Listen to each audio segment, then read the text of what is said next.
ఇంతటి దారుణంగా నిజంగా చేస్తూ ఉన్నారు అని అంటే ఎల్లకాలం ప్రభుత్వం మీది కాదు, ఎల్లకాలం రోజులు మీయే ఉండవు చంద్రబాబు, అది గుర్తుపెట్టుకో. మీ పాపాలు పండుతూ ఉన్నాయి వేగంగా. ప్రజలు దీన్ని క్షమించని పరిస్థితుల్లోకి వస్తారు.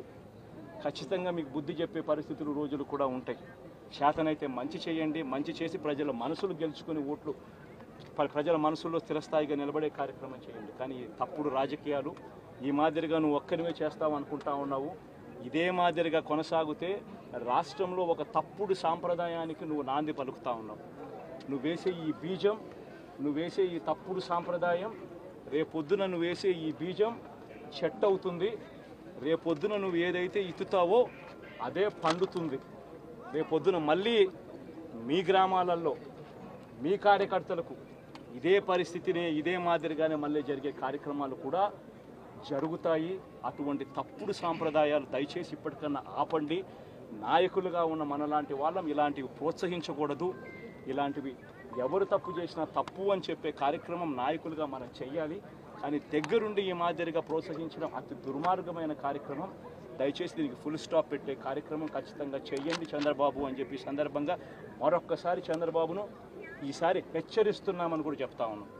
ఈసారి కోరడం లేదు, హెచ్చరిస్తున్నామని కూడా చెప్తా ఉన్నాం. ఇదే మాదిరిగా జరుగుతూ పోతూ ఉంటే మాత్రం ఎవరైనా కూడా ఊరుకునే కార్యక్రమం జరగదు. రియాక్షన్ అనేది ఖచ్చితంగా ఉంటుందని కూడా చంద్రబాబు నాయుడు సందర్భంగా గట్టిగా చెప్తాను. పులివెందుల ఎమ్మెల్యే ములాఖత్తులు అని జైలు దగ్గరికి వెళ్తూ నేను చంద్రబాబు గారిని హెచ్చరిస్తున్నా అంటూ పదే పదే విమర్శలు చేస్తున్నారు. ఏం చేద్దామంటావు? ఏం చేద్దారంట? అదే నేను చెప్పేది కాదు. ఇట్లే మాట్లాడుతూ ఉంటారు. ఇప్పుడు ఇంకోటి కూడా గుర్తుపెట్టుకోవాలి. రాజకీయ ముసుగులో కరుడుగట్టిన నేరస్తులు వచ్చి రాష్ట్రాన్ని లూటీ చేసి ఆ లూటీ చేసిన డబ్బులతో ఎక్కడికక్కడ బ్రైవింగ్ ఇచ్చేసి వ్యవస్థలకే ఒక ఛాలెంజ్గా తయారైపోయారు. అదొక సమస్య ఉంది నాకు. ఇక్కడ మీరు గుర్తుపెట్టుకోవాలి, వ్యవస్థలో 5 ఏళ్ళు సంపాదించిన డబ్బులు ఉంది. ఏ వ్యవస్థనైనా కొనే శక్తి ఉంది. ఆ వ్యవస్థను కొనే పరిస్థితికి వస్తారు. అందుకే మార్నింగ్ కూడా బ్యాంకర్స్ అని చెప్పాను, 200-500 రూపాయలు రద్దు చేయండి, క్యాష్లెస్ విలేజెస్ ఉండేట్టుగా ఎక్కడ చూసినా డిజిటల్ కరెన్సీ ప్రమోట్ చేయండి మీరు అని చెప్పాం. అవన్నీ ఏంటి మనం చెప్పేట లాంగ్ టర్మ్లో ఒక వాల్యూ బేస్డ్ ఇవన్నీ. కానీ ఇప్పుడు ఎట్లా ఫేస్ చేయాలి? ఇవన్నీ ఉంటాయి.